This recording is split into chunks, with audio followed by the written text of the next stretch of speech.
বড় ভাইয়ের বউয়ের সাথে যখন বাড়ির মেজর ছেলে পরকীয়া করে, ছোট ভাইয়ের চোখে ধরা খাওয়ার পর কি হলো তা দেখে চমকে উঠবেন।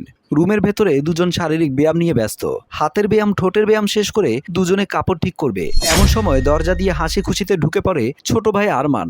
আরমান যা দেখে তার জন্য একদম প্রস্তুত ছিল না।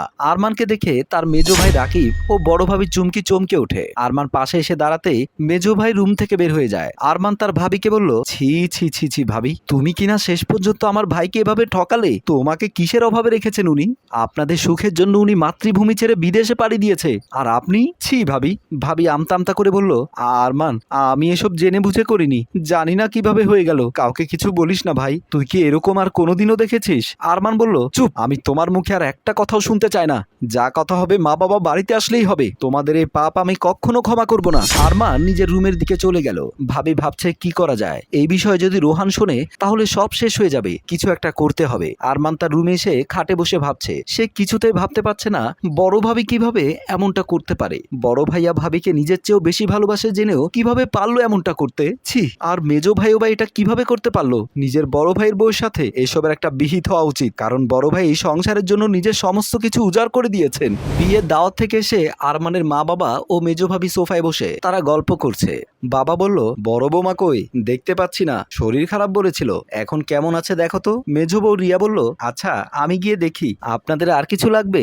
মা বলল, না মা, তুমি যাও, বড় বৌমাকে দেখে তারপর ফ্রেশ হয়ে নাও। মেজো বউ সেখান থেকে চলে যায়। বাবা বলল, আমার 3টা ছেলে, বড় ছেলে বিদেশ থাকে, তার কথা না হয় বাদ দিলাম, মেজো ছেলে রাকিব ও ছোট ছেলে আরমান, তারা কি যেতে পারতো না? মা বলল, ওদের থেকে সেই সময় কি আছে?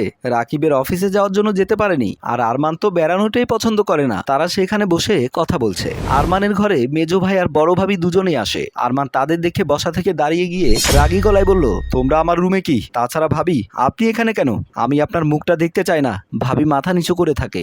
ভাইয়া, তুইও আমাকে ভাই বলে পরিচয় দিবি না? এখন কি জন্য এসেছিস তা বলে চলে যা। চুমকি ভাবি হাত ধরে জোর করে বলল, প্লিজ আরমান, তোর ভাইকে কিছু বলিস না, তাহলে আমার সংসারটা ভেঙে যাবে। আরমান বলল, এসব নোংরামির আগে মনে ছিল না? রাকি বলল, দেখ আরমান, ভালোভাবে বলছি শোন, না হলে এর ফল কিন্তু খুব খারাপ হবে বলে দিলাম। আরমান বলল, ছি ভাইয়া, লজ্জা করে না তোর? তোকে আমার নিজের ভাই বলতেও লজ্জা লাগছে? এত কিছুর পরও তুই আমার সামনে দাঁড়িয়ে কথা বলছিস, তাও ধমক দিয়ে। চুমকি ভাবি বলল, ভাই, আমি তোমার পায়ে ধরছি, তুমি এসব তোমার ভাইকে অথবা বাড়ির কাউকে বলো না, তাহলে আমাকে খুন করে ফেলবে।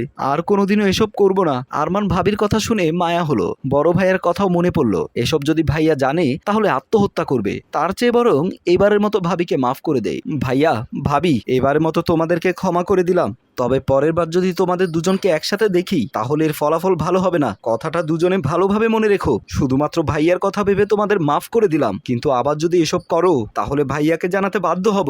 এখন দুজন আমার চোখের সামনে থেকে সরে যাও। গভীর রাতে আরমান তার রুমে শুয়ে আছে। সে গভীর ঘুমে আচ্ছন্ন।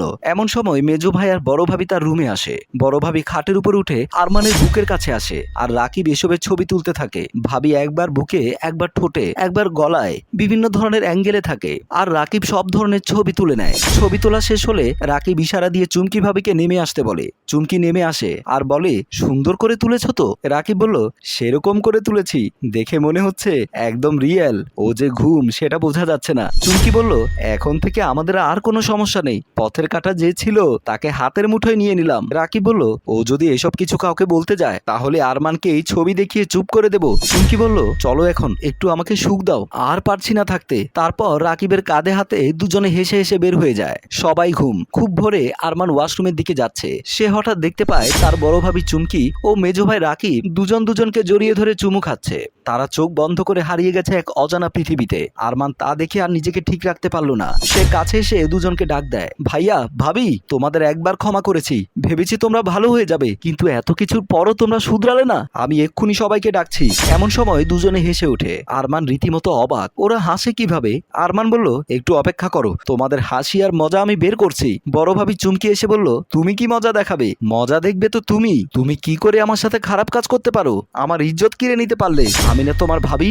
আরমান অবাক হয়ে বলল, কি সব বলছো ভাবি? মেজো ভাই মোবাইলটি বের করে ছবিগুলো দেখিয়ে বলল, এই দেখ, তুই বড় ভাবিকে কি কি করেছিস, তোর এসব করা কি উচিত হয়েছে? ছবিগুলো দেখে যেন আরমানের মাথায় আকাশ ভেঙে পড়লো। কি করে এই ছবি আসলো?